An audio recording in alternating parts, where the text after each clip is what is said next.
IIT versus UPSC, which one is more tough in terms of preparation? IIT preparation is done by the family and the UPSC preparation is done by the individual. I come from Patna, Bihar. What happens is in Bihar, everybody knows someone who knows an IAS. Everybody knows someone who is an IPS. So that is the. So I did my B.Tech, I did my M.Tech, and then I joined Foreign Service. IFS is one of the elite services, Indian Foreign Service. The Indian Foreign Service officers are responsible for executing India's foreign policy. Personal diplomacy. Are you more diplomatic? Oh man. You gave a lot of interview. You gave interview for Super 30, interview for M.Tech, interview for UPSC. I was never told to study. Like I was never a topper even just in a single exam, even not in a surprise test. Like I knew nobody who went to IIT. For me, it was a distant dream. I went to IIT as a person who knows nothing but only to study, even though my grades will not reflect that I was only studying. But that's the mindset with which I entered the IIT. I was most amazed by the kind of people I met there. I went to IIT on my first day. There's a guy who comes with a guitar, and I was like, he's my age and he plays the guitar. I was like, he's my age and he speaks such good English, and I could barely introduce myself in English. And I saw a person who was doing very well in sports. And I was like, this place is definitely not built for me because I do not belong here. I don't do anything other than the A+B whole square formula. Getting into IIT really changes your life. But what defines IIT and what differs IIT from other colleges is the students who come to IIT. That's true for every IIT. I think I've been to 2 IITs. Always be in the game. Go for the best if it's possible. You should never regret in the future that I could have done that in the past and I did not. All the things that you need to do, you have to do it now. Hello everyone, with us today we have Harshvardhan. Harshvardhan, welcome to the IIT podcast and thank you for accepting the invitation. Thank you, Mohit. Thank you for having me here today. And we are looking forward to so much. So first of all, Harshvardhan, congratulations on your recent promotion. We got to know through your LinkedIn profile that you got promoted. So congratulations on that. Thank you, Mohit. Thank you. For everyone, I recently got promoted as First Secretary. I am working currently as First Secretary at Embassy of India in Washington, D.C. So we would come to your work that you're doing in Embassy right now. But before we go there, let's jump into IIT. How were you as a student at IIT? How would you define your personality at IIT? Oh, that's like quite some time now. So I was in IIT from 2009 to 2013, same as Mohit, we were batchmates. So I was a very different person going to IIT. So I would say I was only studying. Like I just went there to study. Like I come from Patna, Bihar. So I went to IIT as a person who knows nothing but only to study. Even though my grades will not reflect that I was only studying, but that's the mindset with which I entered the IIT. Got it. So for 4 years, your main focus was studying, right? Yeah. So studying what? So I went to IIT with a mindset like I want to do good in engineering, but I think I don't exactly remember when, but something changed, flipped in my mind, and I was like more focused on civil services. So yeah, but that was all studying. So yeah, studying in general, but studying different things. I see. So it wasn't just focusing on a good pointer for 4 years. It was whatever you felt is necessary in department of studying you were doing that. Yeah. So I just wanted to make sure that I don't have to repeat any course so that I don't spend any extra time than what's required. I just skipped any back papers and yeah, that was at some point of time, like passing was my only concern rather than scoring a 9.5 or 10. No. Gotcha. One thing that I recall from our interaction from college is Harshvardhan is a tall, handsome looking guy, but very approachable. Like you never felt like, oh, he's tall, huge guy. I always felt like such a nice guy, always smiling, casual, and makes you feel very comfortable. And I felt like you did a lot of fun as well in college, apart from study, having fun. Yeah. We have a common friend, Vikas, so he tells a little bit about you. Exactly. Thank you, Mohit. Thank you for your generous description of me. So yeah, so I am big, like, of course, I am very huge. But yeah, I think these qualities that you just mentioned, I think this comes from my family. So I have never been a very aggressive person. Like I will just do this and that. I'm very like low profile. I try to keep a low profile, and I try to be like you said, approachable to people, because I want the same in return. Like if I am in a position in which I can help someone with, and if the tables are crossed the other day, I would want that person to be available to me. So I just believe in karma. So I have been doing it for some time now. I try to be nice and expect people to be nicer to me. Very good. You're definitely nice. So I hope everyone, respond back with same energy. So Thank you, can you boy. tell us about your childhood? Like you said, you were born in Bihar. So how was your childhood there? What does your parents do, and how was it growing up Yeah, in your family? sure. So like I said, I come from Patna, Bihar. So till 12th, I was in Patna. I did my 12th from Patna. So like I come from a very middle class family. My father is also an engineer. He's a metallurgical engineer, but he never worked in the field of engineering, metallurgy especially. He was an insurance agent. He was a loss assessor. But I would characterize my childhood as like something very taken care very seriously by my parents. So I remember before in my preparation days, my dad used to make sure that I was in tuition in time every day, 24, like 30 days a month, like every day. He would compromise on his job to make sure that I was doing well in studies, I was reaching on time, and I was never told to study. Like that's once I reflect now, like I see many parents forcing their children to, oh, you have to do this, you have to do better in this exam, you have to like say study 10 hours a day and something like that. I don't recall, I don't have any memories of such nature, because my father or even my mother never told me like you have to sit down and study. I think I was doing one reason for that was that I was doing okay in my studies. And I think if you are not told by your parents that you have to study, and I think it's a different kind of parenting that I experienced, and I cherish every memory of my childhood, and I'm very grateful for my parents to have given me this such a beautiful experience. So were you topper in your school? No, that's the thing. So I was never a topper. So one Okay. phrase that has always stuck in my head is like always be in the game. So I was never a topper, even in a single exam, even not in a surprise test. Like I might be a co-topper. Like if it's a 20 marks exam, like many people will get 20, and I will be one of them. But it never happened ever happened that I would be the single most like standout performer in any exams. But that is okay. Like I was like, my father always used to tell like someday you will do well, and I always believed in that. And I tried to.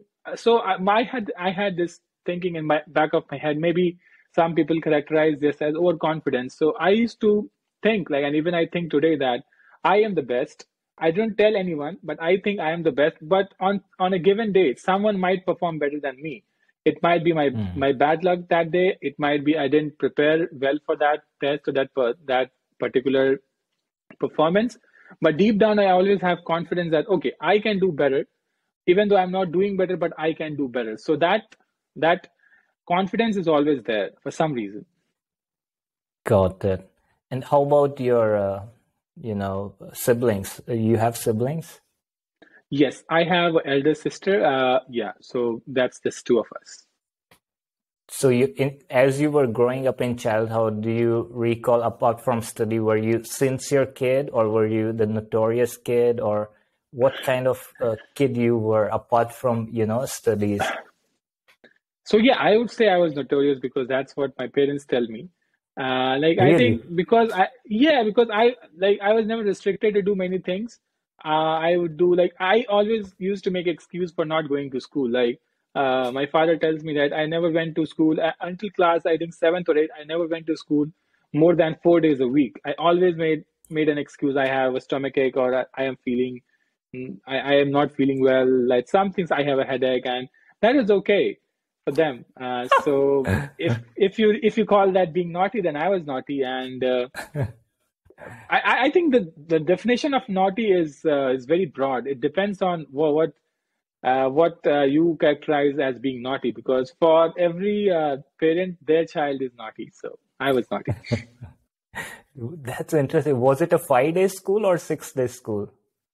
It was 5.5 days, so our Saturdays were half. So yeah, I just went 4 days out of 5.5. So yeah, that's Wow, still man. still more than I would have failed if they had that policy of 85, 75% attendance. But luckily, that was not the case in my school. So So what kind of excuses were you making every week, And like you think yeah, your parents probably figured it out and they were just giving they a little figured. bit of us. Yeah. Yeah, I used to make. I was a kid. I didn't have much ideas back then. I just made an excuse, which was if for which I didn't have to give any evidence. I used to say, I am feeling some ache in my stomach. My right side of my hand is hurting. My eye is hurting. My head is hurting.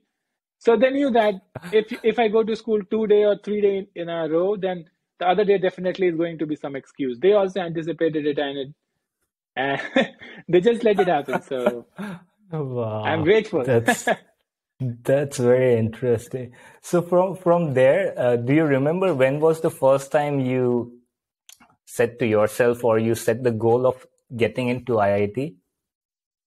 So IIT was always a big thing. Like even today, IIT is a big thing. But in a state like Bihar, people prioritize education a lot because that's the only way parents think that their child is going to make something out of their life. So I think it was around class seventh or eighth that I got to know seriously about an IIT, and I was like I said, I was doing okay. I was not the topper, but I was in the upper half of the class, top of the class generally. So and I was doing well in maths and science, and not in languages. I was very bad in English.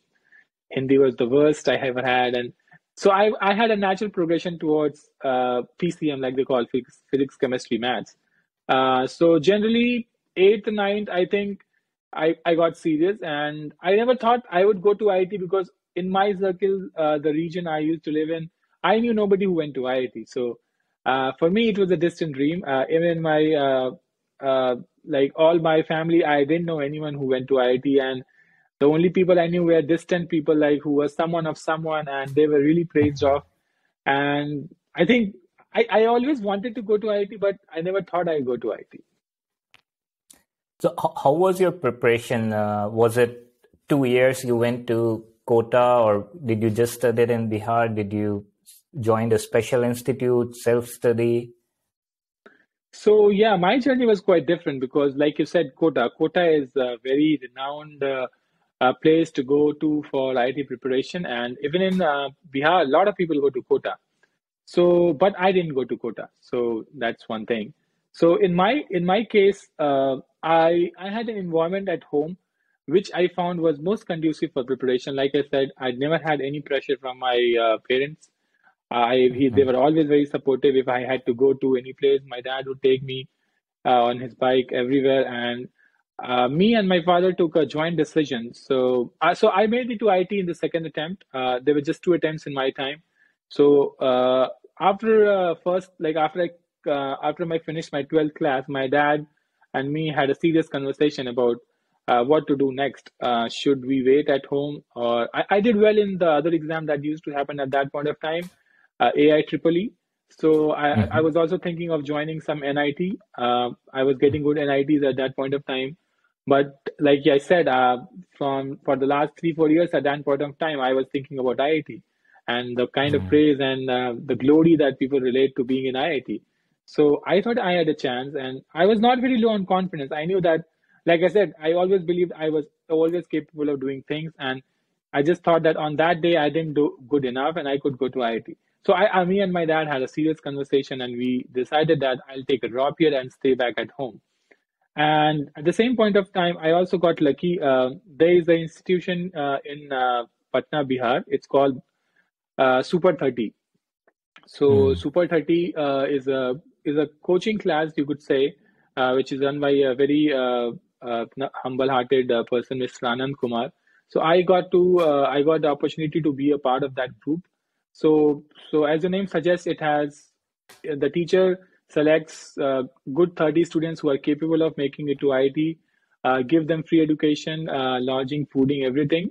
And I was again very lucky to get into that cohort because that gave me an environment of competition, and I really got to know what, like, how much people were putting at stake for this exam, and that something I just got serious. Like, I just knew that if I have the competition with such people, I have to build up my game.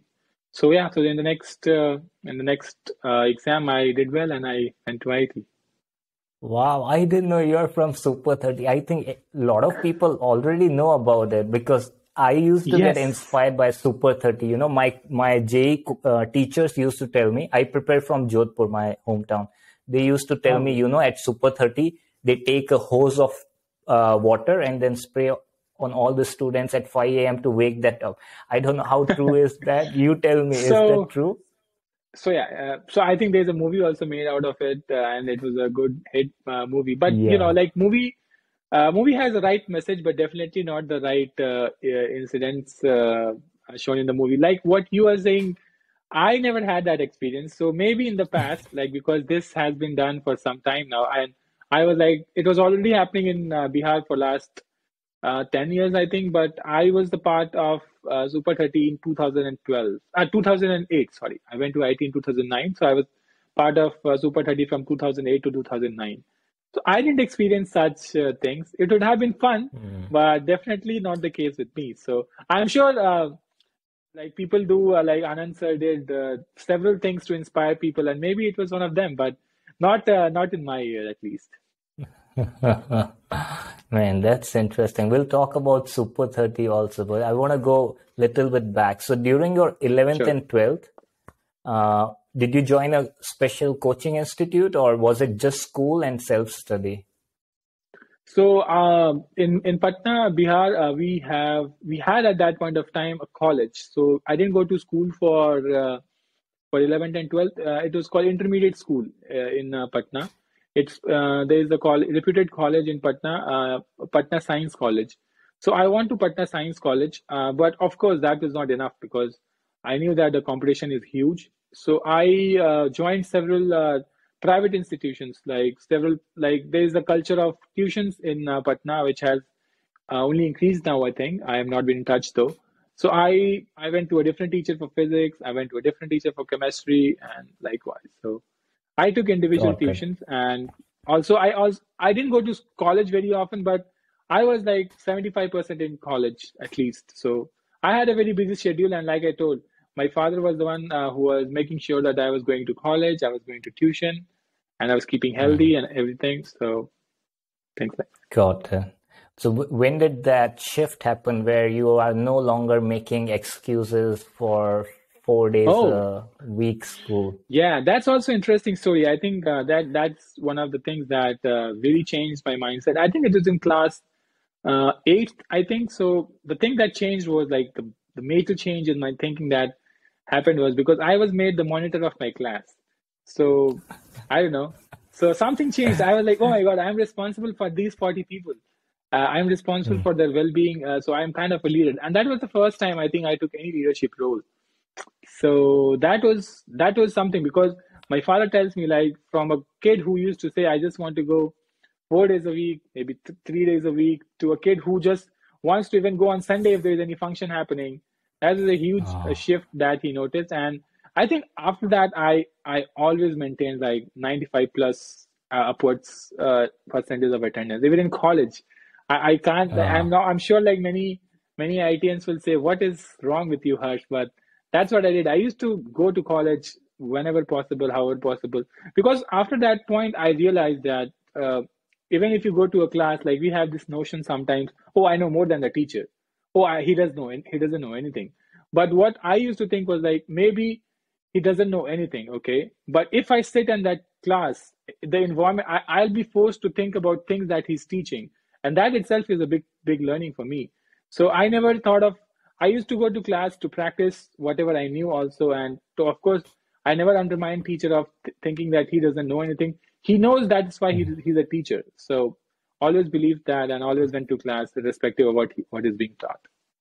Very interesting. So why did you got chosen as a monitor? Was it just random thing that you got picked up, or was it a lesson Oh, intended so by your teacher? like no, so like you already said, I was huge. So back in class 8, not everybody was tall and huge. So they thought making me a monitor will bring automatic control to the class. Everybody would be afraid of me.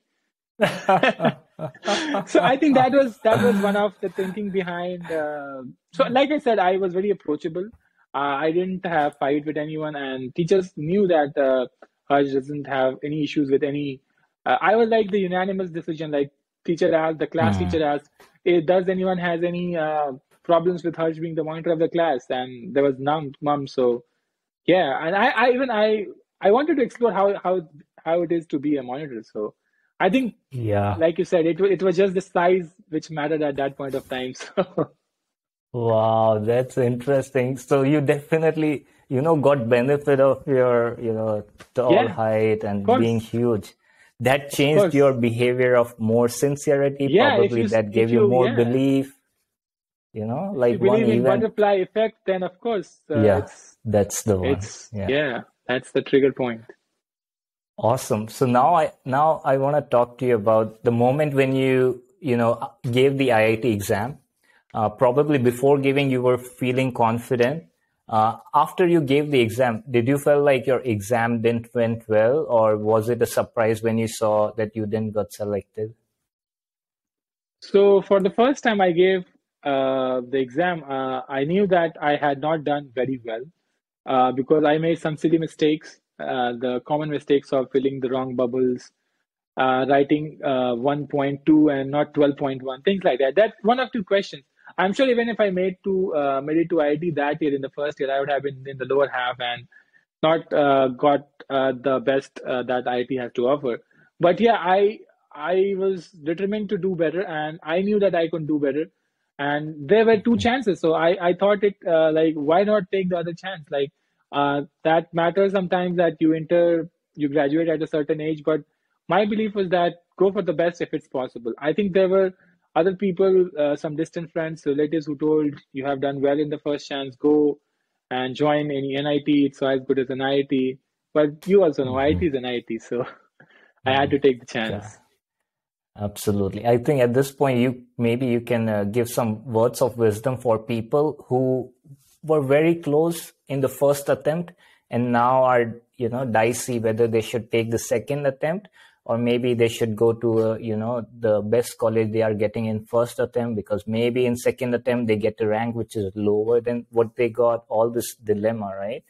So, what would you say Yeah. to those folks? So yeah, that's a very interesting question, Mohit, because at the end of the day, it's you who has to take a decision. I think you should always take a decision so that in the future you don't blame others. Like if I took a chance on myself for the second attempt and I did not clear, I was definitely not gonna blame anyone that oh I didn't take the exam.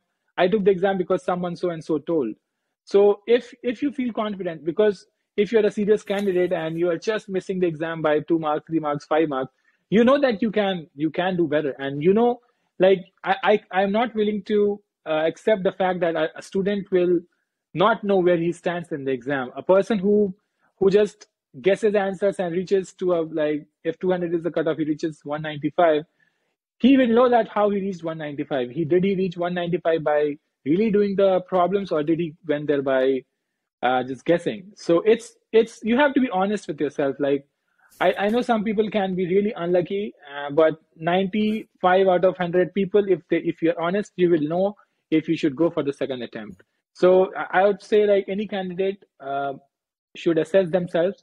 Do not fall into trap of your tuition teachers, like parents don't feel feel trapped to you. Just listen to yourself more than anyone else. I would say like have belief in yourself, and you know yourself better than anyone. So listen to yourself. Listen to yourself, guys, and decide. If you feel you can make it, do it. If you don't feel like if you feel like you got what you got is better than what you could have got, then probably go select that, right? Maybe Sure. dropping might not be worth it for some people. Maybe what they got this Yeah. time is their best performance, so go for that as well. Indeed. So about Super 30, what's the process of getting into Super 30? How does one make it to the Super 30? Oh, I know if the things are same now, but at my point, my year, it was just exams. I think I wrote 3 rounds of exam, and I remember people coming from different districts of Bihar, and some people coming from even outside Bihar, people coming from Jharkhand, people coming from West Bengal. So it's just screening process. You start from a bigger chunk of people, then you are smaller, then even smaller. So it's just exams. Like anybody is eligible to appear in the exam.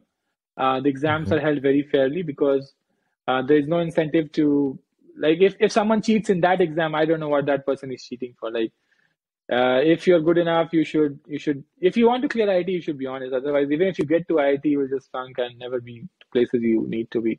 So it's simple. Like you start with a bigger number, come to smaller number, then the smallest number. It's as simple as that. Good.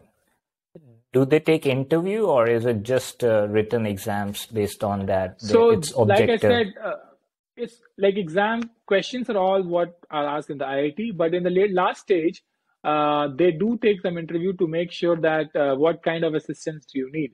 Like I said, sometimes they do provide fooding and lodging facilities for people who come from the weaker sections of society. And for that, they have limited resources also. So they want to make sure that the resources, the help goes to the person who needs it the most. And interview is for that only. It's not for like if you have performed well in the exam and then you are rejected or accepted in the exam. If you are being interviewed, you're already in it. The interview is mostly for whether you need to stay at a particular place or you can stay at your home. Got it. So not all those Super 30 are staying in a hostel. Some are No. locally, right? Yeah, like Were I you used to stay staying? low. No, I was not staying. I Okay. used to stay at my house because I used to stay like 15-20 minutes from where the classes used to be held. So it was easy Hmm. for me. And I Got had it. already had a very conducive environment at home, like I said. My parents Yeah. are super supportive and always helpful. So Very interesting. And at Super 30, uh,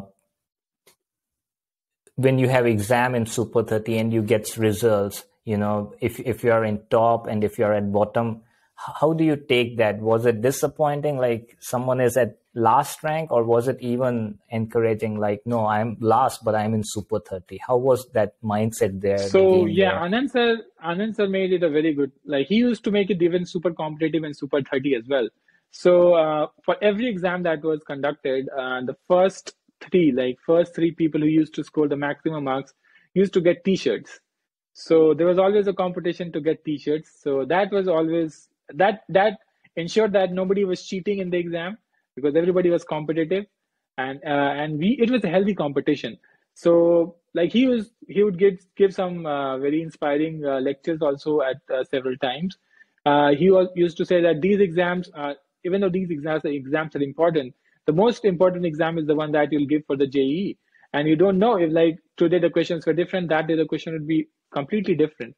So don't get disheartened. Like he always used to say, if you have made it to this level, if you're a part of Super 30, you definitely have all the potential that is required to clear the IIT exam. Gotcha. And how does that institute run? Like, if they are not asking for money, is it funded, or how do they run the whole So thing? no, so Anand Kumar runs a very successful private tuition himself. It's called Ramanujan School of Mathematics. So he's a maths teacher himself. So he has a lot of students enrolled in it, and they take tuition fee from them. And of course, the certain amount of money is required for Super 30, but he doesn't depend on contributions from other people. Even though he keeps getting contribution, a lot of people have to offer because it's such a noble cause. Hmm. Yeah. But for everyday running, he doesn't require the money from outside sources.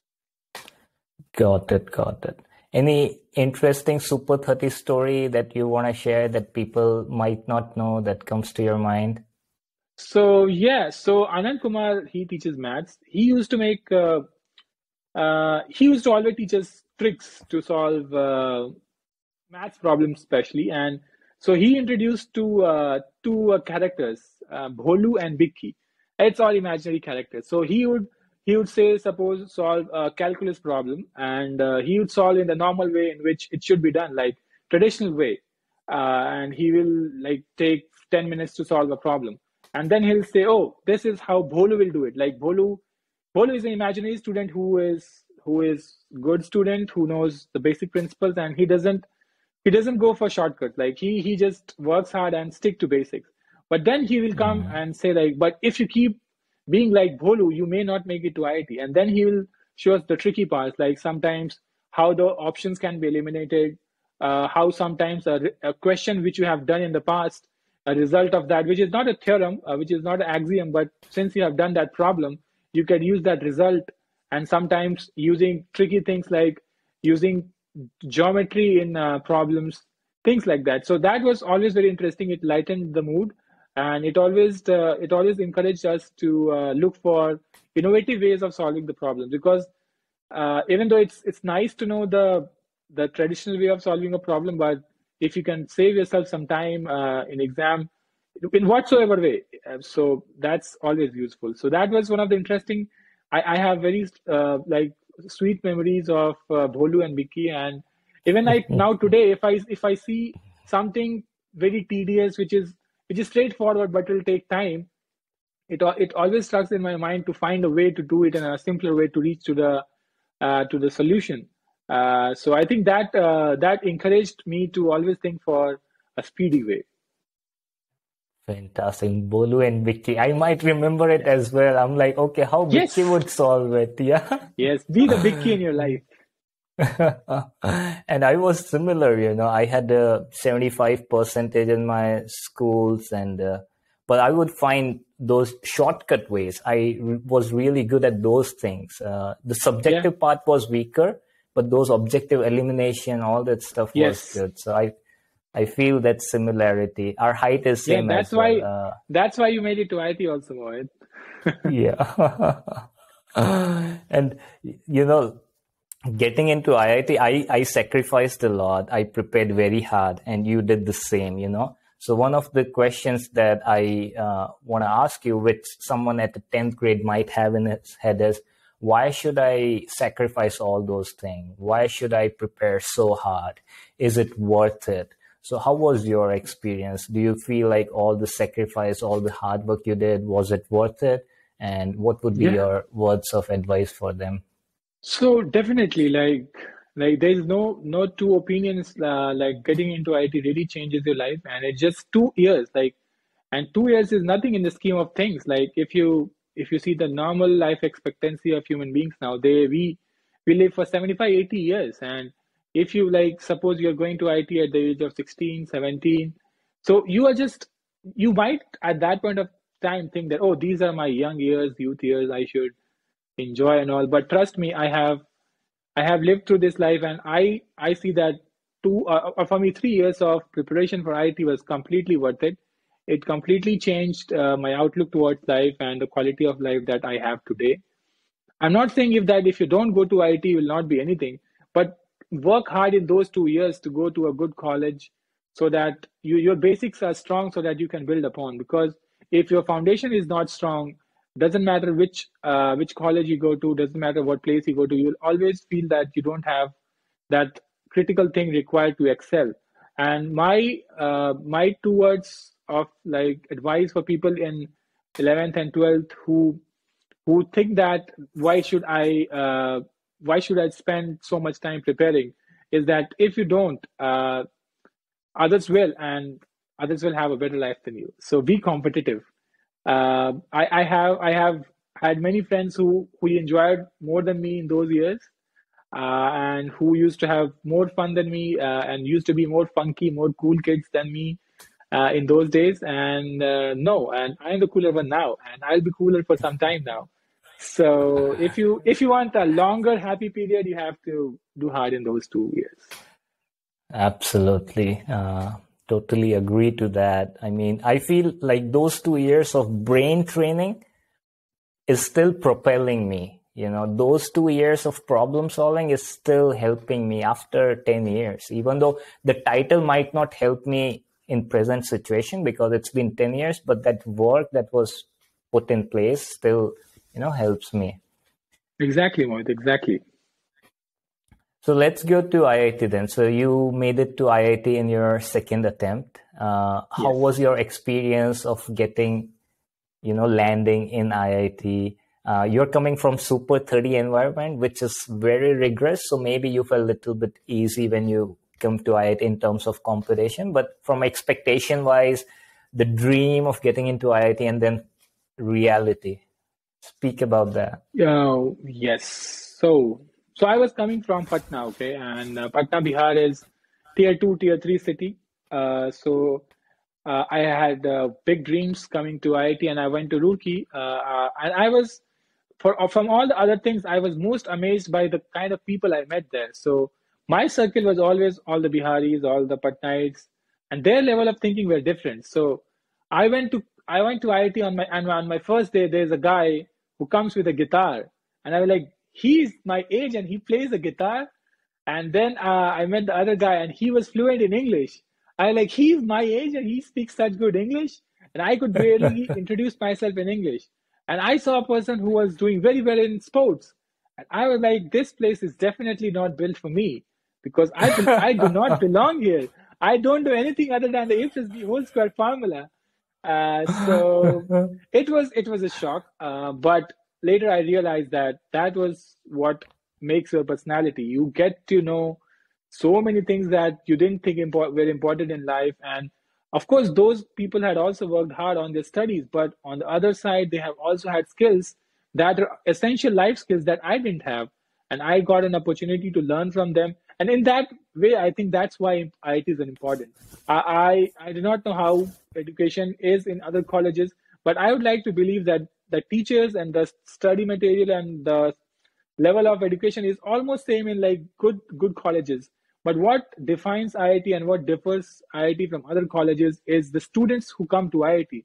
They bring to the table so much. They bring in with so much of diversity, so much of experience, so much of other things that education cannot teach you. Like we as human beings learn the most by looking at each other more than reading books, more than looking videos. We learn from what others are doing. We get inspired by what others are doing. I remember I could hardly understand two sentences of English once I went to IIT, and I was just thrown in the deep sea. My friends told me like just go and watch English movies, just go and see series, read books, which was alien to me. I never understood the idea of reading novels because I was like, if I have the time, I should study maths, physics, chemistry. Why study novels? And then I realized, no, that's a different aspect that improves your comprehension, that improves your language skills and all. So that was very different, and that's true for every IIT. I think I've been to two IITs, and it was true for both of them. And I really people who are not in the IIT will not understand this, but it's a completely different environment. It's very nurturing for your overall development. So were you from Hindi medium? Did you study Hindi till 12th or was it in English? No, so I was like for 10th and 12th, I was in Hindi medium because I was in Bihar board. But before that, I was in CBSE. But as like in a state like Bihar, like so, when was the time I was speaking English before coming to IIT? I spoke English only in my English class in school, not in all the Yeah, classes. Only English class yeah, in the school. That was maybe 40 to 45 minutes in a day, and maybe I was just yeah, speaking two sentences of English. So that's not yeah, enough if you're trying to learn a new language. And yeah. that's I think if I had not uh, gotten better at English, I would have never even cleared UPSC because all the reports, all the news, all the analysis that you have to listen to and comprehend is in Mhm. English. So that's again like if you go back, like things, small things that I added to myself that made me capable enough to be here. Yeah, and I come from English medium school, but I'm from Jodhpur, small town. So only time I spoke English was that English class. So even I was surprised when I came to IIT. What people talking in English? Yes, There was a little bit that's of inferiority infinity complex as complex well. for sure, Yeah, for sure. yeah. So, but that over years, when you talk to them and you feel like, hey, they're just human, right? So, Yeah. over 4 years, our understanding evolved. We felt more confident in terms of, okay, I might not have this skill, but I have other skill that I bring to the table, right? Yes, of course. That's Yeah. what light is about. Now, if we talk about what happened in IIT, these days we hear a lot. Students are so much under stress. They do things which everyone is sad about. So, can we talk about maybe some moment of yours at IIT when you were lowest, like you felt like this is so bad, and then how did you came out of it? Because that can help people who are maybe feeling similar. Oh, there was a very sad incident which happened in IIT. I think one of the students in our hostels committed suicide, and that was really really bad. I think he jumped from where he used to live in the hostel, and we didn't get to know much of the details, but we got to know that he was under a lot of stress. He had flunked 1 year, and he was not talking to everyone. He was not communicating. He was not even going to classes, and that was really the low point of my stay in IIT, because I thought everybody's dreams come true after they come to the IIT. But I don't know. That incident just really shook me, and there I was just not in. I was not able to comprehend what has happened. I was completely taken aback, and but then I realized that how important it is to be connected. Like wherever you are, be humble, be talk to people, and help wherever you can. Because if I was his neighbor, and I would have definitely want to talk to him, like why you're not going to class, what is the problem, things like that. But I think that's a one-off case, which was a bad experience for me at IIT. But IITs do take care of such things. They have many groups for this. They have psychologists. If you're not feeling well, you can go and talk to a therapist. They have a lot of things now. Things have improved. But yeah, that was the only sad memory I have from IIT. Yeah, it was from fourth floor where I used to Yeah. live, and I remember that was very sad moment. It was Yeah, just we were in a the same hostel. Yes. shock. Yeah, yeah, yeah. So tough moment, but yeah, do take care. If you take care of people around you, and if you feel like you are in a situation, don't hesitate to ask for help. There are professionals who can help you. So do take their help, even if you're doubtful whether you are in that situation or not. It's not going to hurt if you take the help there. Exactly. Can do. And and then in terms of if you have to give an advice to a first year student, like how should he live his 4 years? Because now you have gone through it.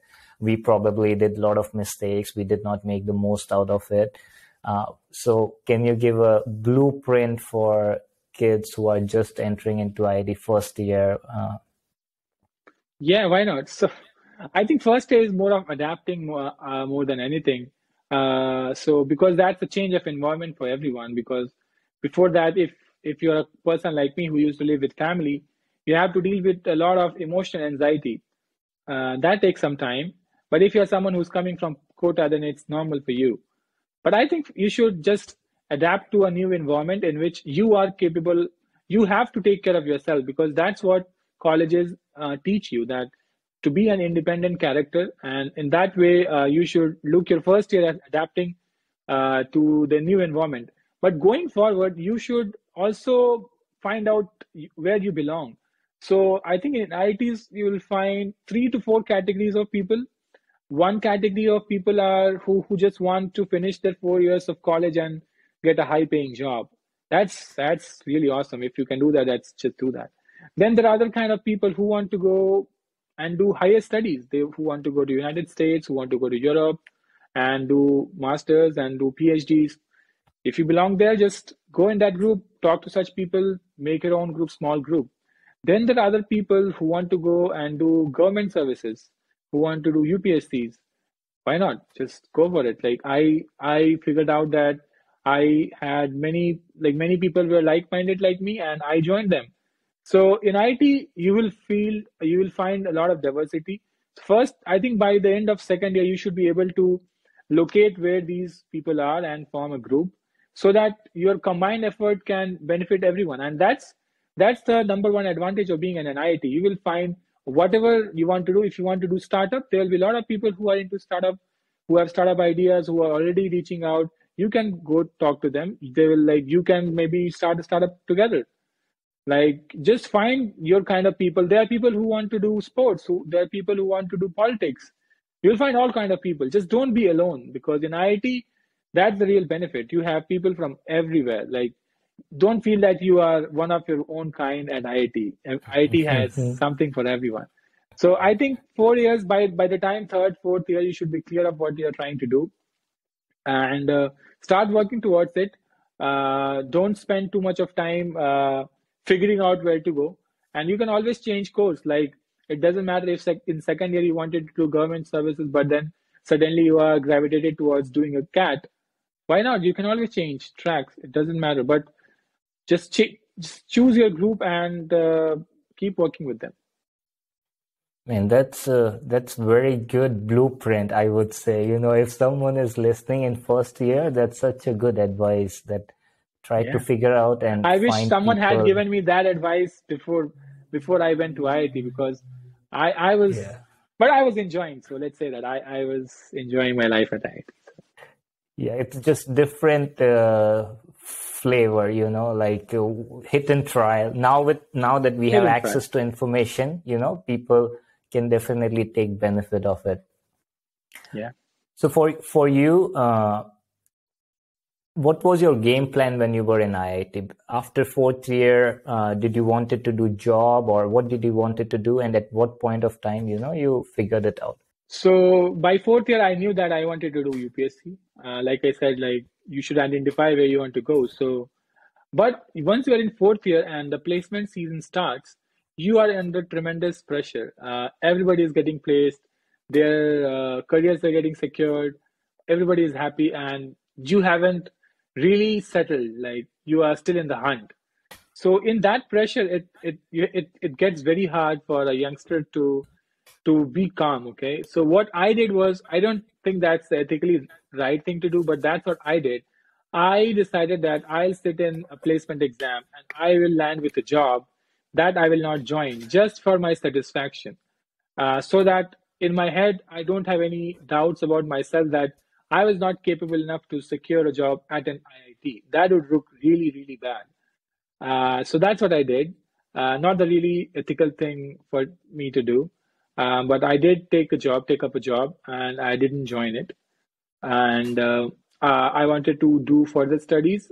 So I joined IIT Delhi then. In fact, I also went on to do masters from IIT Delhi. So my decision of going to IIT Delhi had mainly two objectives.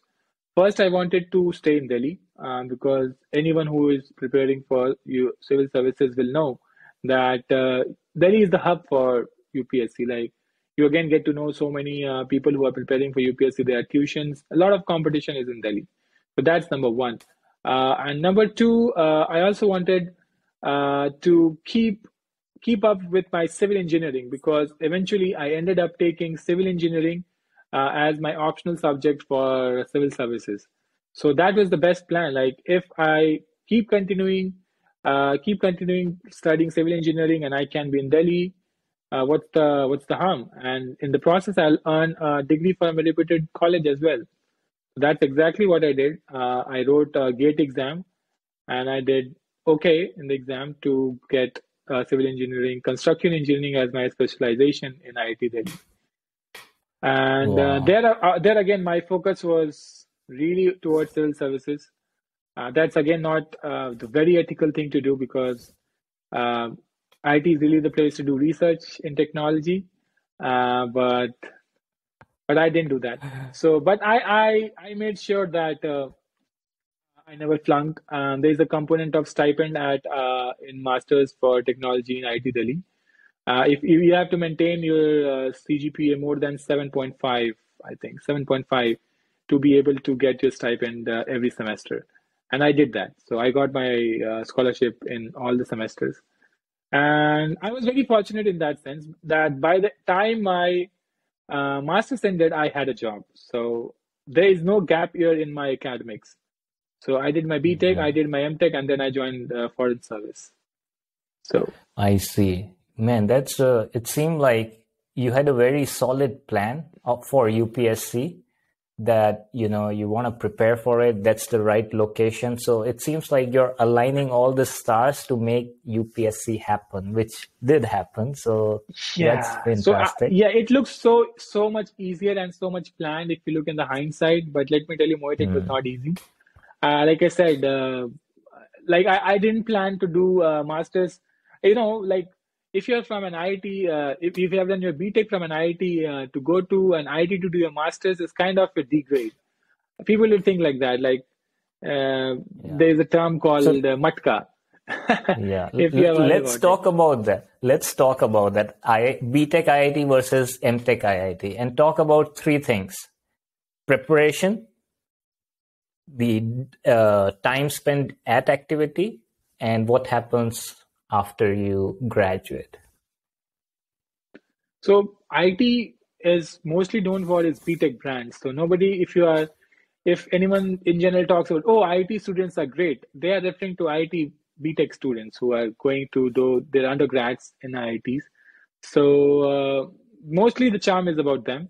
And their exam is really difficult, like we have already discussed. But IT also have their master's program. So they want to promote research. And the way to go through it is through GATE, General Aptitude Test. And it's not that difficult for IIT graduates, especially. If you have attended all your classes in IIT, it's very easy to go through masters for with IIT. So that was easy for me because that was not like for getting into B.Tech for IIT. I took what 3 years, and to getting into masters for IIT, I just took 2 months because I was placed already, and I just walked through it. And it's a different experience because in IIT Delhi, if you're doing masters, you are just no one. You're just mute spectator. It's different. But I had my goals identified, so I just focused on them. Got it. Very interesting. Do you have interview for M.Tech or is it just exam? Oh yeah, they do. So the idea of M.Tech is idea of interview for M.Tech is to ensure that the person who is coming to do M.Tech is really coming to do M.Tech. So that's again interesting because they want to make sure like they have a mandate. The professors have a mandate to make sure that people who are coming to IIT to do masters in technology really contribute to this field. And one of the prominent questions which is being asked from people who are from B.Tech and IIT is really like, why are you coming to IIT for masters? Like you have better prospects, monetary money wise, to work in a company, to go abroad and get better recognition in terms of degree. That's really a question you have to really convince the board that you really want to do what you want to do. That's difficult. That's difficult. And that's what I was thinking. Like they probably have a mechanism to, filter out people like 7.5 pointer. So you have to be sincere to get the stipend, the monetary benefit there. Yeah. So you gave a lot of interviews. Yeah. So what I was saying is, yeah. Please go ahead. You gave a lot of interview. You gave interview for Super 30. You gave interview for M.Tech, and then you gave interview for UPSC. Yeah. After a point of time, you are just ready for anything. So what come may, you are just ready. Yeah, and that's how our conversation went. We talked. You're like, yeah, I'm up for it. Let's do it. So that's Yes. how we are here. Exactly. So for UPSC, how was the journey of UPSC? Let's compare, IIT versus UPSC. Which one is more tough in terms of preparation? What's the difference? That's the most difficult question, Mohit. Both exams are very difficult. Like you see, they are. If an engineer is listening to it, you can say that you cannot compare these two exams. One is a scalar, one is a vector. So uh, I think if you just compare in terms of numbers, how many people write exams and how many people get selected. I think with new IITs being opened, I think they have 10,000 seats in IIT as of now. I think around now 9,000 to 10,000 people get entrance into an IIT every year.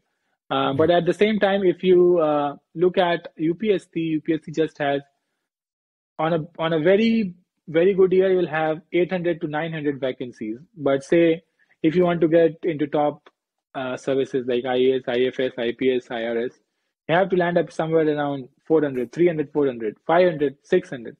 Say 500. You have to be in the top 500. So 500 compared to 10,000. In this way, you'll see that UPSC is more difficult. But the other thing is, and if you see the number of candidates who appear for these two exams, so UPSC has more candidates appearing for this exam. So in this, just on the basis of statistics, you would say that UPSC is more difficult. But also counting the factor of at what age you are giving these exams. When you are giving IIT, you are just a teenager who has a lot of random things to do rather than just writing the exam. So you have to also be emotionally intelligent at that point of time.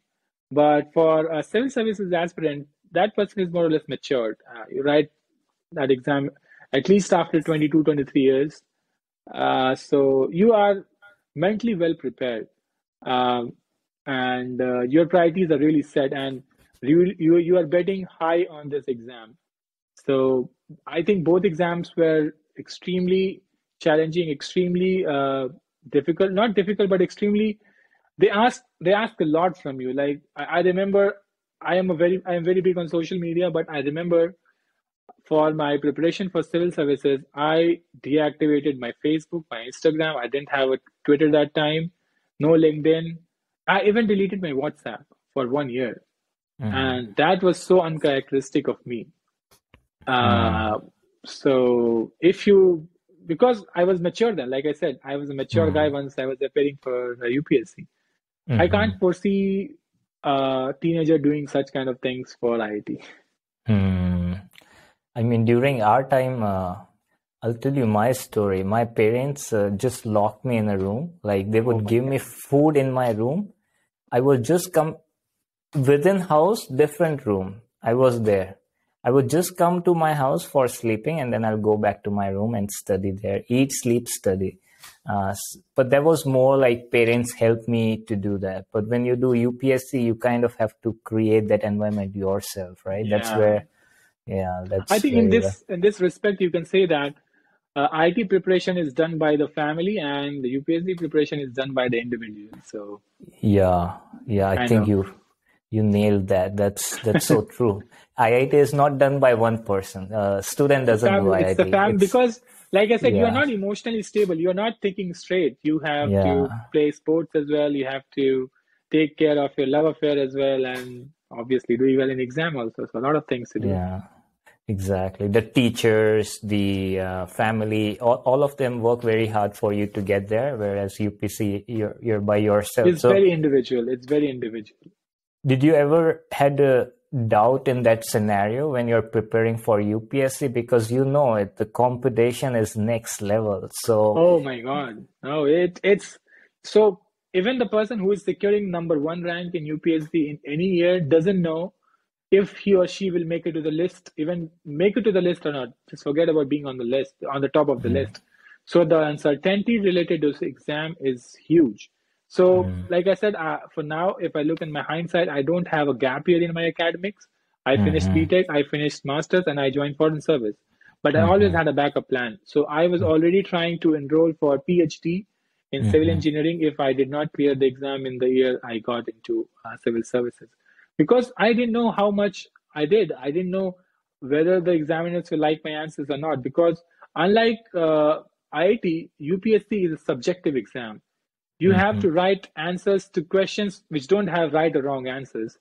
They'll ask you questions like, do you think climate change is good? What do you think about people who think that climate change is good? So you are like, oh, whether I defend this position or whether I just say that that's not right. But then how do I explain the thinking of people who think that climate change is good? So these are like opinion-based questions, and you really have to convince the examiner through your answers that you are really serious about this exam. I don't know how I did it. If like sometimes I see the questions asked in the previous year, and I'm like, if I have to write this answer, I don't know what I'll do for this. And there's so much of time crunch. Okay, the main thing about UPSC is the time crunch in exams that you have. So they have, in my year, for one paper, they had 25 questions and 3 hours. And if you just wait for 1 or 2 minutes to write an answer and think about it, what that you write, you will probably miss 1 or 2 questions. You just have to continuously write for 3 hours. There's no other way. You just have to write everything. Whatever comes to your mind, just keep writing. Wow.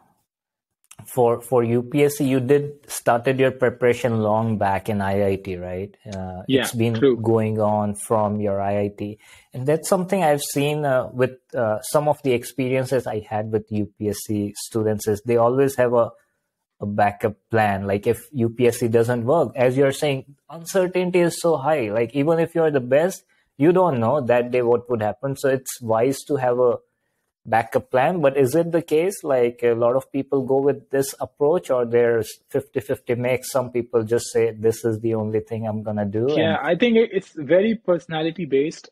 For me, I didn't want to take so much of a risk, and I always consulted with my father on things, on the big decisions I was taking in my life.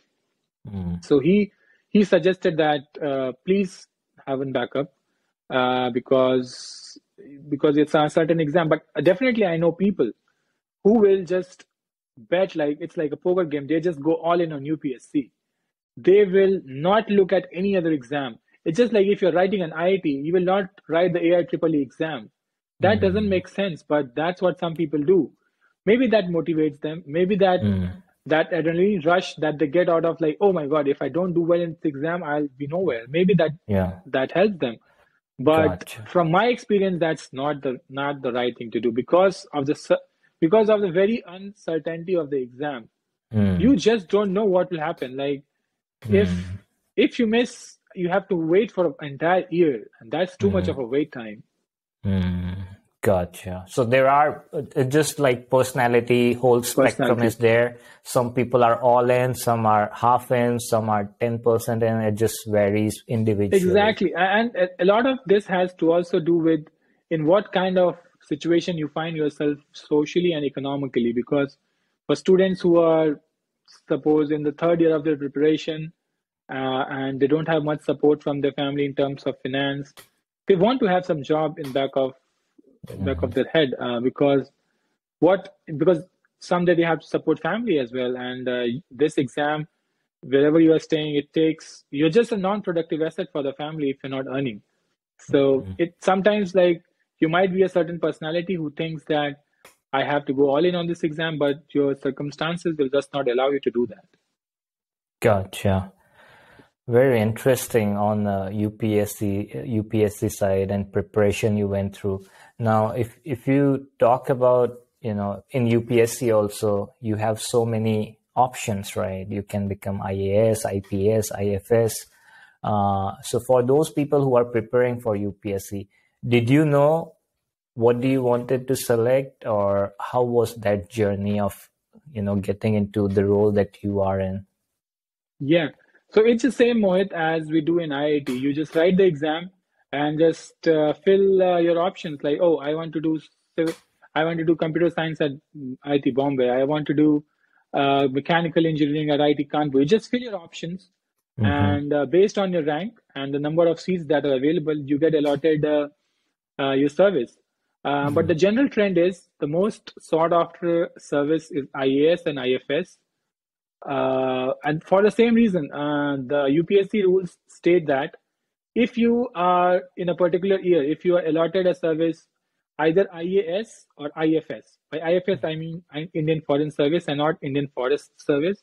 If you're allotted IAS or IFS, you cannot write another year exam before you just let go of that job. What I mean by that is, like, if you write UPSC today and you are selected and you are allotted a service called Indian Revenue Service, IRS, or Indian Police Service, IPS. But deep down, you want to do IAS. So what happens is next year, you can take a study leave from IPS or IRS and again appear in the exam. And if you do not get successful in the next turn, you still have that job. You still be an IPS or IRS. But that's not the case with IAS and IFS. If you plan to write the exam the next year, you have to let go of that IAS or IFS position. So that just speaks of the criticality that the government of India attaches to these services, because these services are really critical for day-to-day functioning of Indian government. So these two are and also the number of seats. IFS has historically had very less number of seats. Every year, IAS has, I think, 90 seats, and IPS has 180 something seats, and Foreign Service has 30, 40 seats. And even less in the past, it just have had 15 seats, 20 seats. So that makes the competition even more in Foreign Service. Gotcha. But from your, when you're giving exam, like when I gave IIT, I had no idea about branches, which I feel like what was I doing? For me, it was just I want to get into IIT. I had no concept of branches based on rank. I just thought it's binary. You get into IIT or you don't get into it. For you, when you were preparing for, maybe we asked both, IIT, did you know that based upon rank, you get better branch? Probably, because you were in Super 30, and then in UPSC, did you know that based upon good rank, you're going to get higher? So I think sometimes more information is more confusing. Like, I don't see any advantage of knowing in advance what the branches in IIT are or what the services that UPSC has to offer. Because first your aim is to get into, like, when you have to choose, definitely you should know what are the options I'm choosing from. But before that, why are you daydreaming? Just waste of time. Even if you know that there's this service available, there's this branch available, what good is it going to do to you? Like, you just have to clear the exam first. It's not that if you know that, there's a service which exists, you will put in more effort. But if that's the case, if you think that, if by knowing that this service exists, I can prepare harder, go for it. But before that, I don't think there's any advantage of knowing what services are there, what facilities are there, what branches are there. And I definitely had some idea because I guess I was in Super 30. So Anand Kumar used to tell some stories like this guy. And I didn't know much about foreign service per se, but I knew about IAS and IPS, especially because there's so many movies made around them. There's everyday news is about some DM, some SP. I didn't know much about foreign service, so that's a sad part. But I definitely do not regret coming into foreign service for even a single moment now. Interesting. Do they not have different interview for a different position? Is it a general interview for all these branches in UPSC?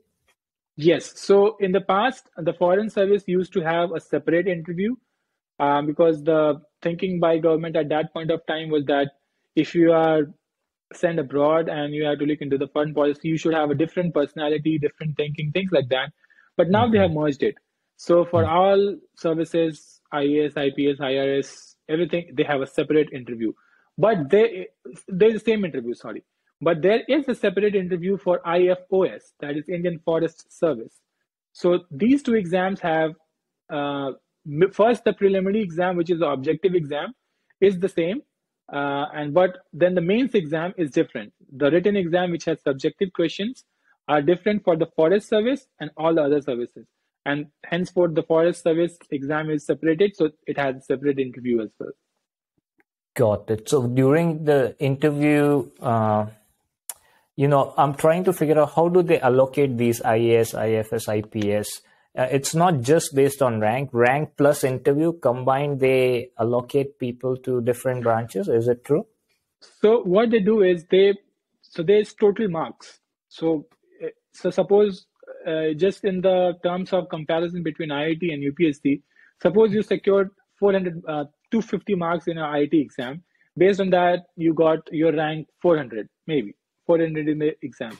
And then you fill your options and you want Bombay, CS, you want mechanical, Roorkee, something like that, chemical here, there. And based on your rank, they'll just fill you, like whatever is available, the number of seats available. The same happens in UPSC. But the component of total marks is comprised of two things. First is your written exam, which is the subjective exam, and the second part is interview.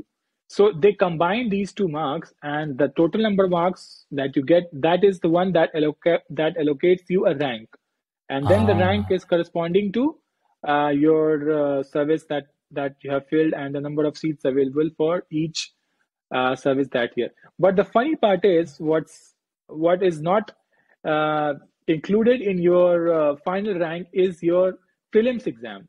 But the prelims exam is an inclusion exclusion exam. If you do not pass your prelims exam, you're not allowed to write the mains exam. So, but even if you pass the prelims exam, it doesn't matter by what margin did you pass or pass. It doesn't matter. It's just you're in or out. But after that, whatever marks you secure is going to be the final result. So that's what is funny, because I have known many people who have reached to the stage of interview and they just missed like the final exam by just 2 marks. Like if they got 2 marks more, they might have got some rank, some service. But the next year, once they write the exam, they fail to cross the prelims exam. So because the questions asked in prelims are very dynamic, they change every day. They are very general knowledge, very current affairs related questions. So it's very much, that's what makes this exam so uncertain. So uncertain, because you don't know, even if you have reached to the last stage in the previous attempt, you might end up being lost in the first hurdle in the next attempt.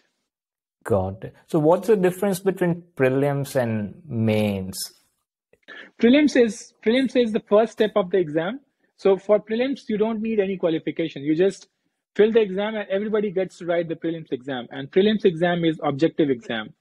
Objective because so many people are writing the exam to judge everybody's subjective answers will be difficult. So the prelims is just objective question. And based on that, the people who qualify for writing the mains exam, writing the subjective questions, that is the screening test. And I think every year around 25,000 people qualify prelims. So 25,000 people are writing based on the number will differ every year depending on the number of seats they have. But those are the people who write mains. And then that is the main exam. Mains is the main exam. I think the total number of marks is 2,250, and just 1,800 or 1,750 out of that is mains exam, and rest is interview. So the major chunk of marks is coming from mains. Got it. Yeah, that makes sense. So prelims is objective, you filter out people, and then mains is subjective because someone needs to check those copies, those lengthy answers, and then interview. Interviews for everyone who is in mains, they would interview all those people? No. Again, there's a screen, there's a short. So suppose in a particular year, there are 1,000 seats in the UPSC. So the general rule is they invite 2.5 times that number for the interview. So they will invite 2,500 people for the interview. So suppose 10 lakh people wrote the prelims exam. Out of those, 25,000 qualify for mains, and out of that, 2,500 qualify for interview, and out of that, only 1,000 qualify for some service. Out of that, 20 qualify for foreign service, 100 qualify for IAS and different services. So it's a lot of screening, lot of exams, lot of filtering happening.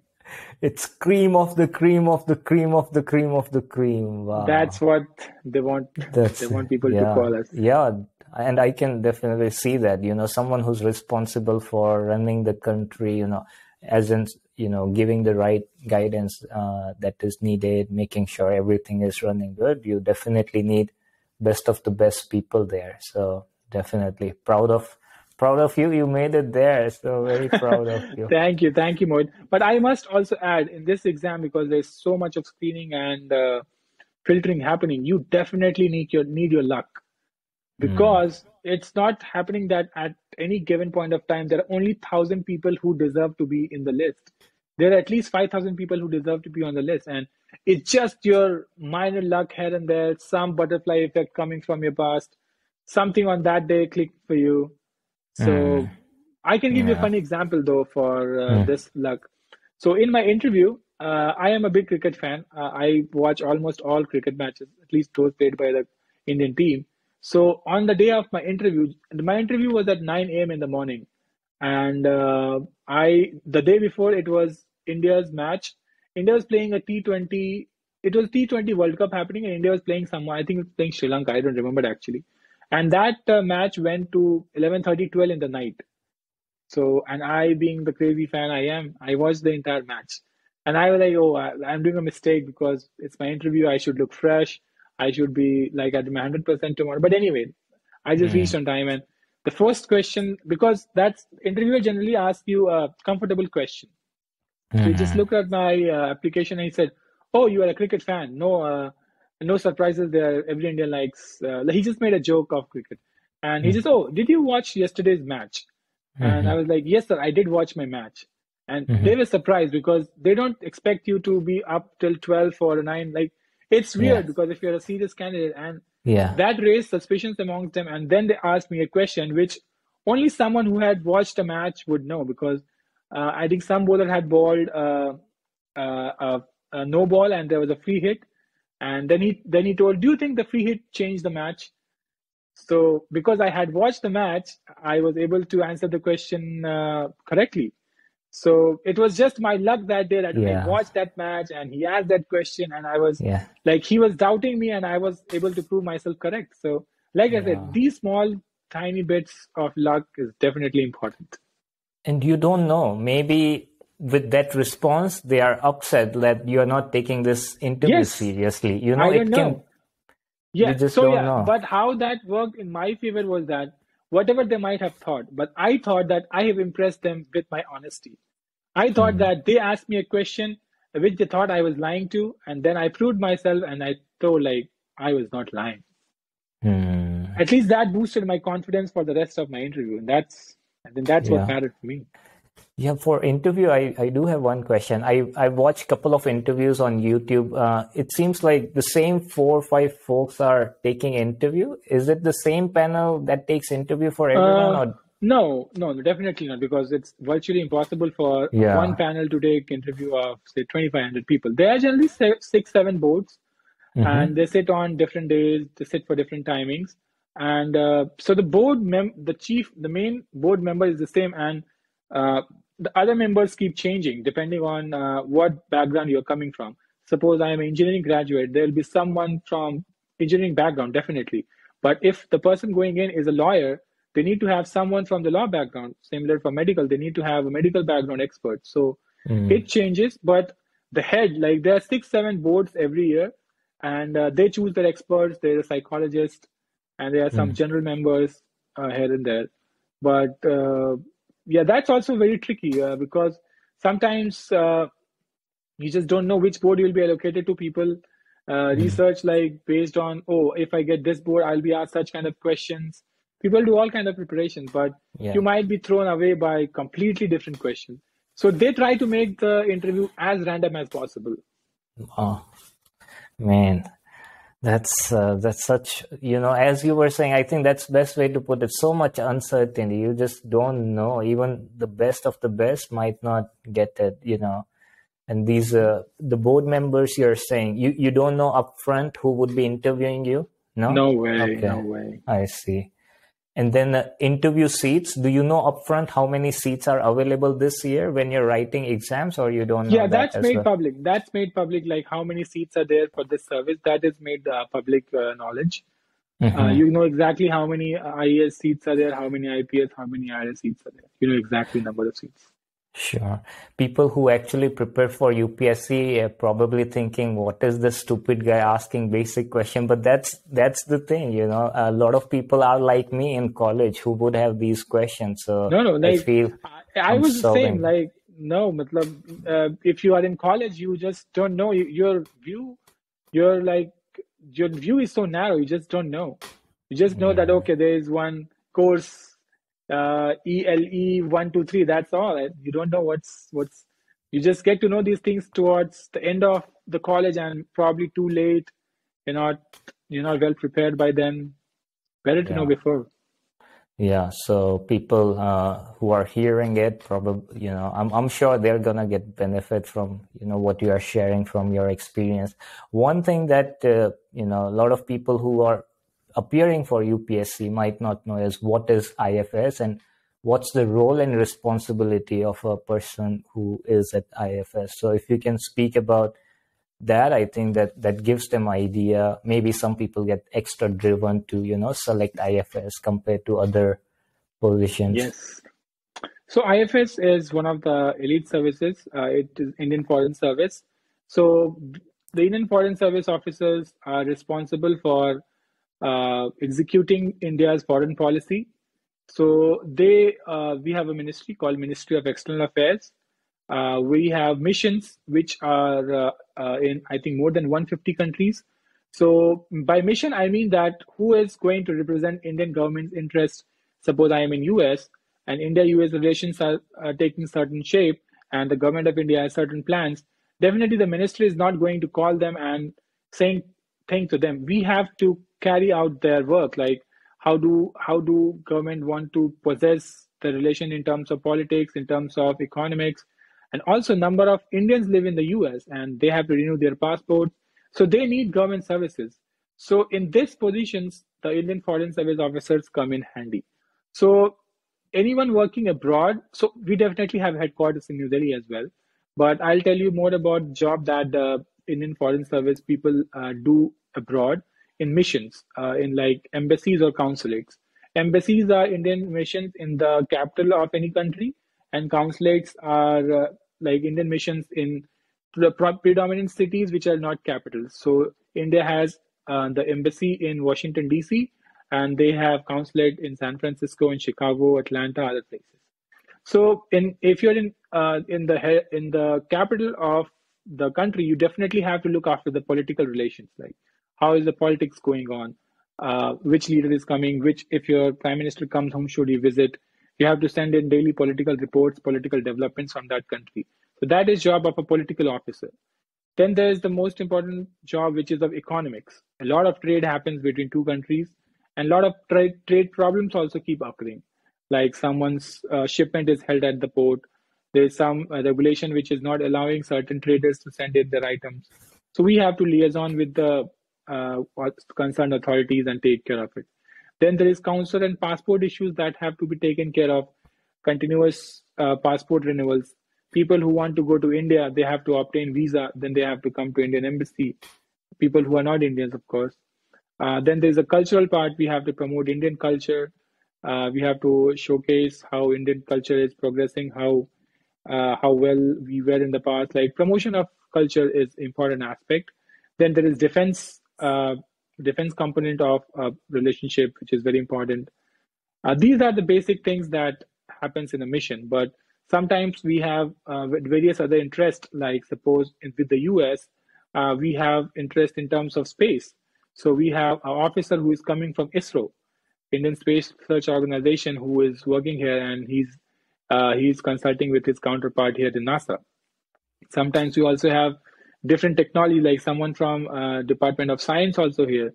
So it depends. Like if some country is very well developed in certain category, and we have to do coordination, we send in specialists from our country to that embassy, because embassy is like the government headquarters in a foreign country, and mostly officers working are Indian Foreign Service officers.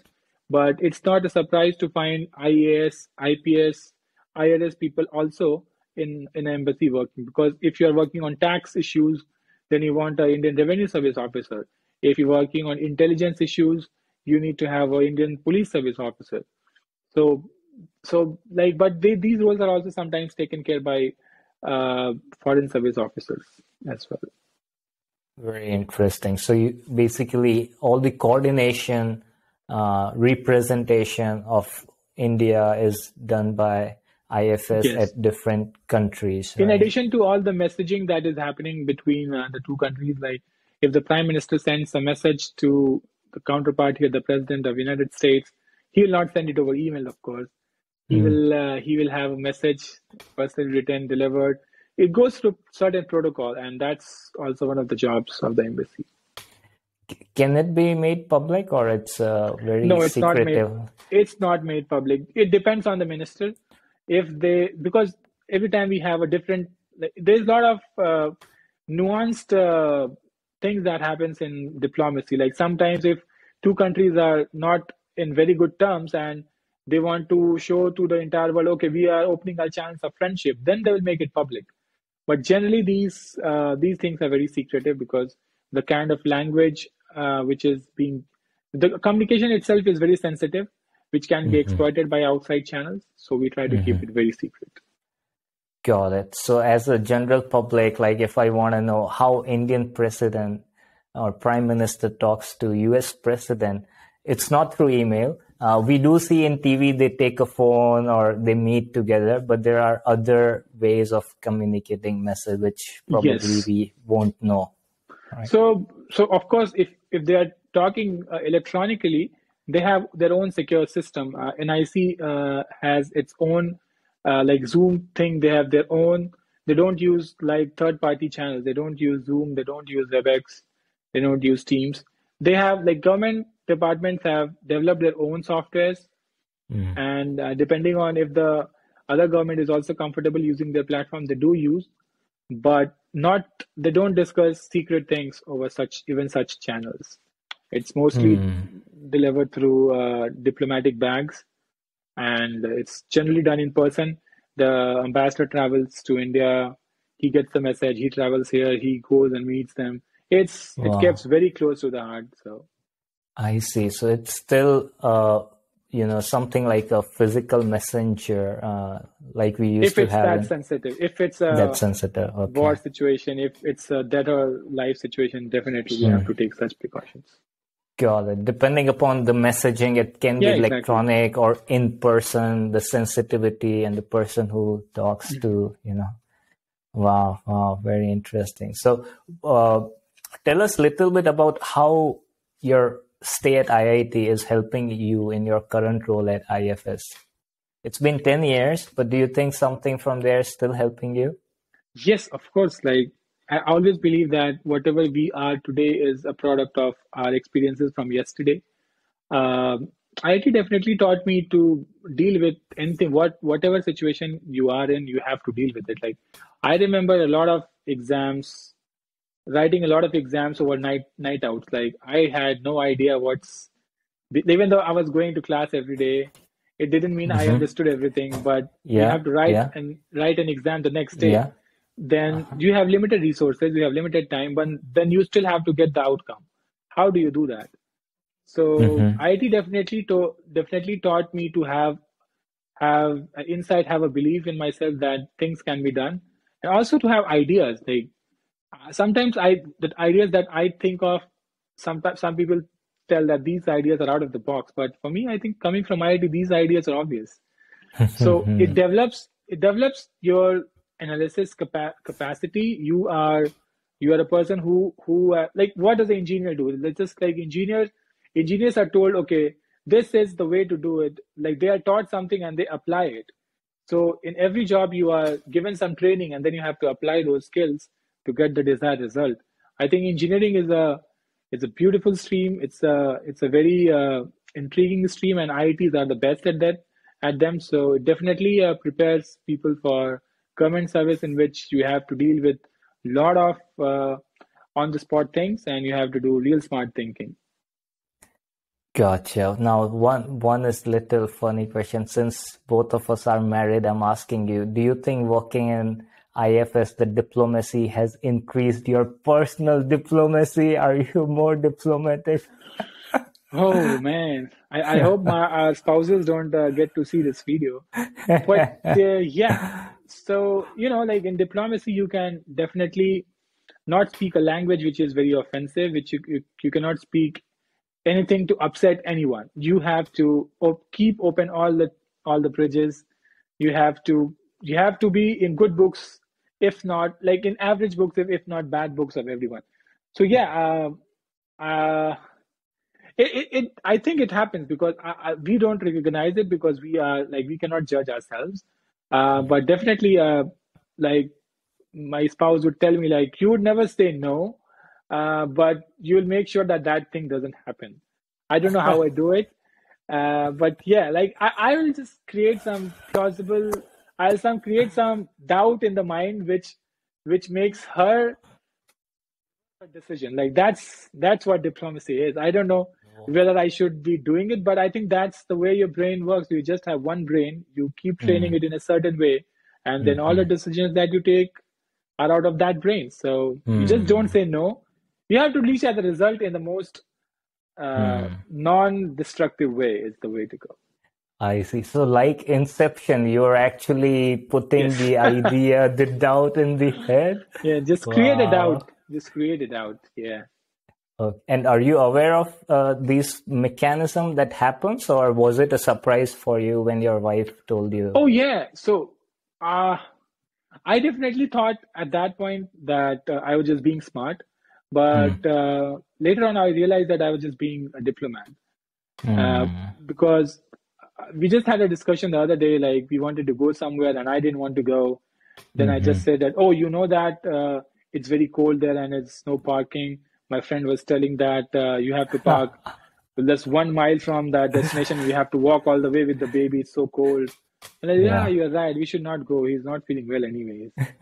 So, that is not the case. I just made that story on the spot. So that's not right.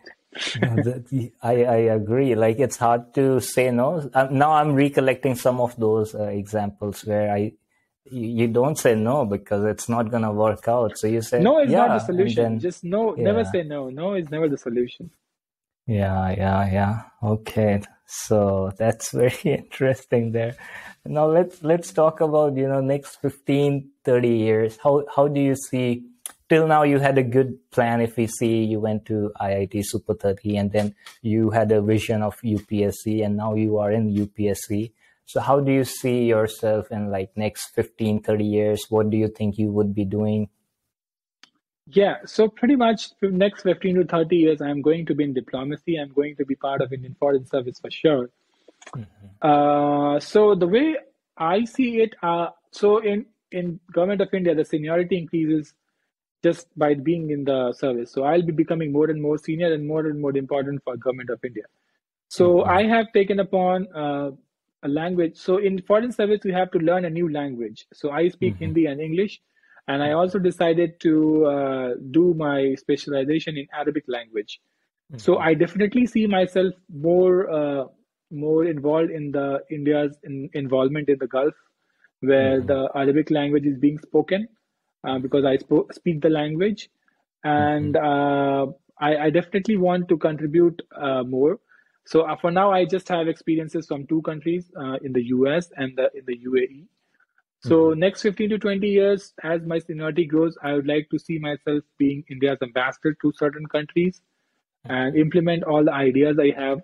Because foreign service is like a clean slate. Like the government just tells you, you go to this country and improve our relationship with them. They don't tell you how. So you go there, apply your mind, you see what's already been done, and then you add to it.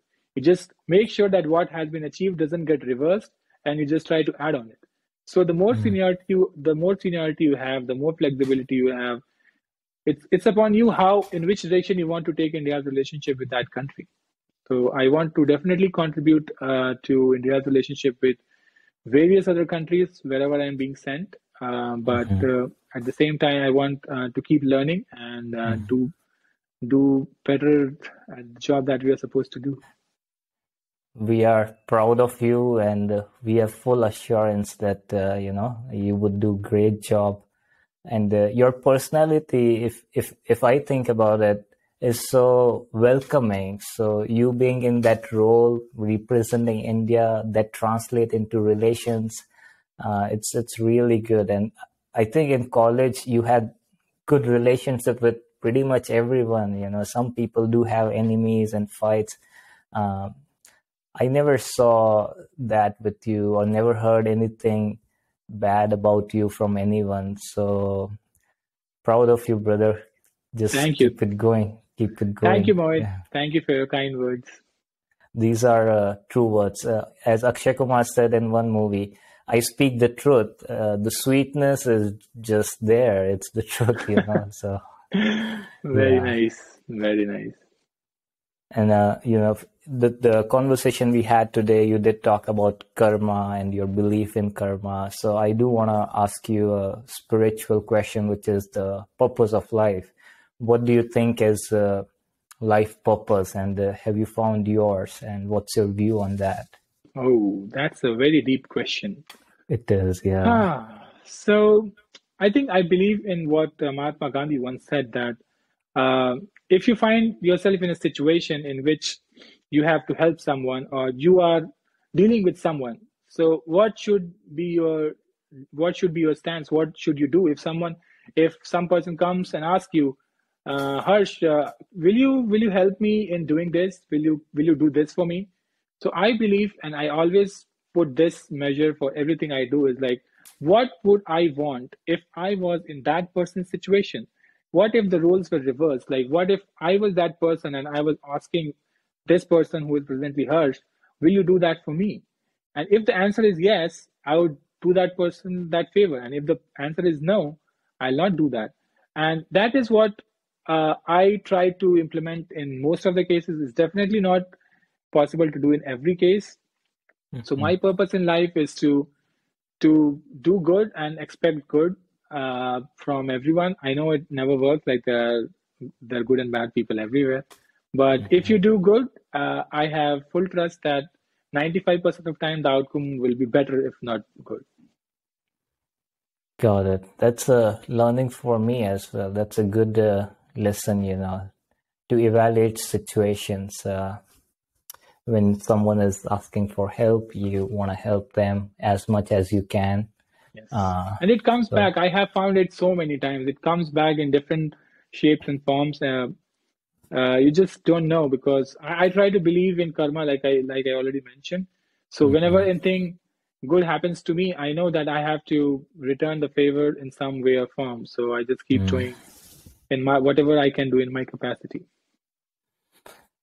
Fantastic. That's a deep, deep question. So now we would do some, light question, some rapid fire question.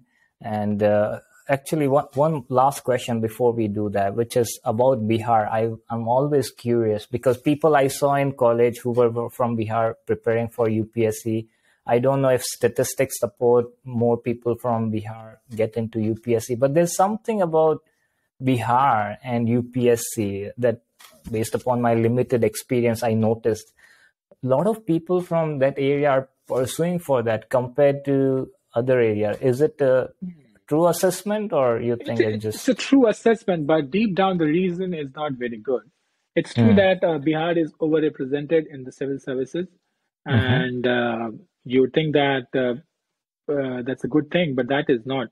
The only thing that motivates or what makes people from Bihar go for UPSC is the lack of opportunities, real opportunities that Bihar has to offer.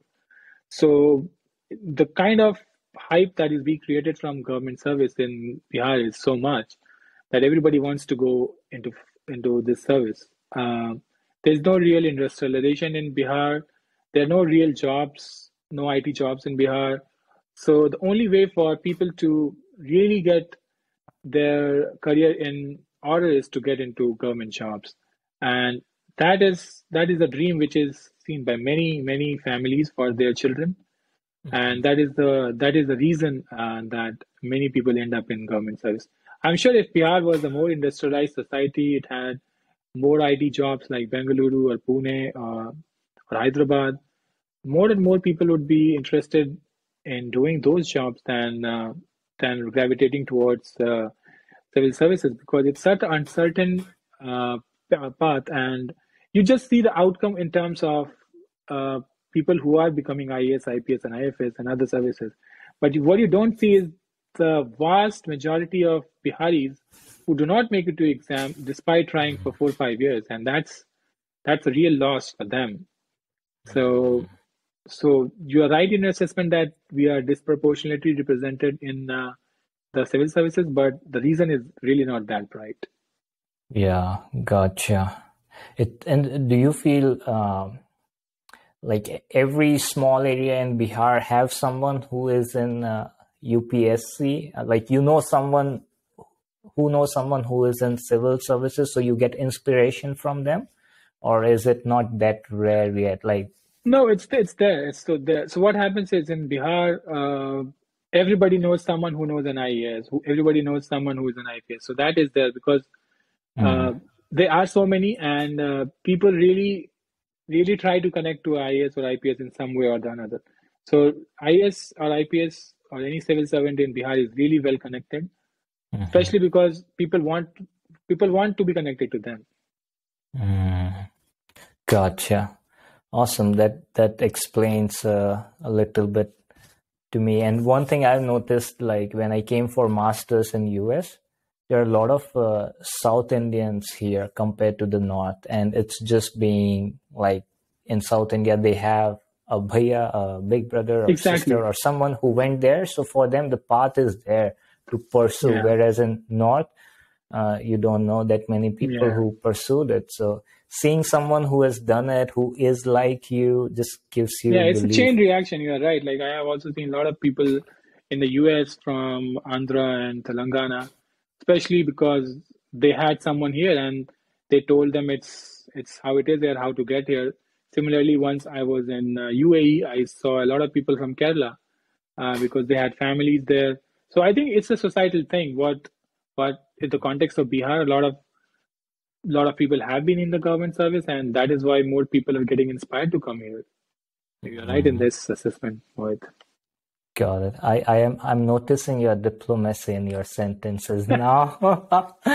What? No. In a sense, you didn't tell me you were wrong, but you're lying. Your assessment was not correct. But that's good. I'm learning. Very good. So let's move on to our rapid fire. So we'll do some rapid fire rounds just to know you as a person, as a personality. So the first one is just either or. You just tell us your preference. What do you prefer? Do you prefer texting or talking? Texting always. Do you prefer to stay indoor or outdoor? Indoor. Do you prefer competition or cooperation? Oh no, I have to say cooperation because I'm a diplomat.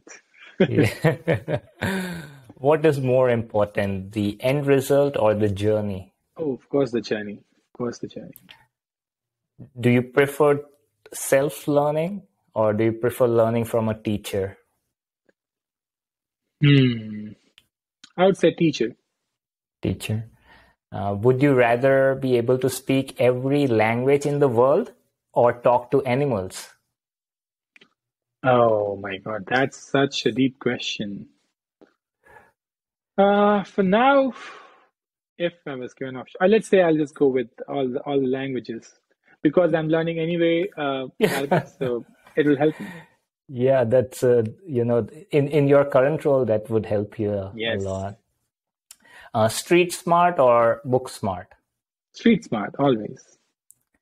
Climb a mountain or jump from a plane? Jump for a plane. I want to do that.